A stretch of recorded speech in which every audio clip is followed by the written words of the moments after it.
Hello guys, നല്ല പനി പിടിച്ചിരുന്നപ്പോഴാണ് എനിക്ക് മന്തി തിന്നാൻ കൊതി തോന്നിയത്. ആദ്യം അമ്മ വാങ്ങിച്ചിട്ടില്ലെന്നൊക്കെ പറഞ്ഞിട്ട് അമ്മ ഓർഡർ ചെയ്തു. പിന്നെ ഏറ്റവും അവസാനം ഞാൻ ഡെലിവറി ചേട്ടനെ നോക്കിയിരുന്നപ്പം എന്റെ ഓൺലൈൻ ക്ലാസ് അങ്ങ് തുടങ്ങി. ക്ലാസ് കഴിഞ്ഞ് വന്നപ്പോൾ അപ്പായി പോയി വാങ്ങിക്കാൻ പോകുന്നത് കണ്ടപ്പോൾ ഞാൻ ഓടിച്ചെന്ന് ഞാൻ വാങ്ങിച്ചോണ്ട് വന്നു.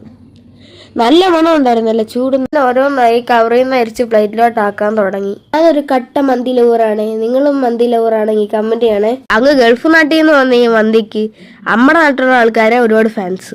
അങ്ങനെ മന്തിക്ക് വേണ്ടി കാത്തിരുന്ന കാത്തിരിപ്പിനൊടുവിൽ ഒരു പ്ലേറ്റ് മന്തി മുന്നിലെത്തി. ആദ്യ പീസ് തന്നെ രുചിന്റെ വേറിട്ട അനുഭവം. മസാലേന്റെ മണവും സോഫ്റ്റ് ആയ ചിക്കനും ഫ്ലേവർ നിറഞ്ഞ അരിയും ഒന്നിച്ചു ചേരുമ്പോൾ വിശപ്പിനെയും കാട്ടി സന്തോഷമാണ് മനസ്സിന്. ഒരുപാട് സന്തോഷത്തോടെ ഒരുപാട് മന്തി കഴിച്ചു ഞാൻ. എന്നെ വീഡിയോ ഫാസ്റ്റ് ഫുഡിന് പ്രൊമോട്ട് ചെയ്തല്ല കേട്ടോ. ഞാൻ മാസത്തിൽ 1-2 വട്ടേ കഴിക്കാറുള്ളൂ. അതാ നമ്മുടെ ഹെൽത്തിന് നല്ലത്. മറ്റൊരു വീഡിയോയിൽ മറ്റു വിശേഷമായിട്ട് വരാം. Tata bye bye.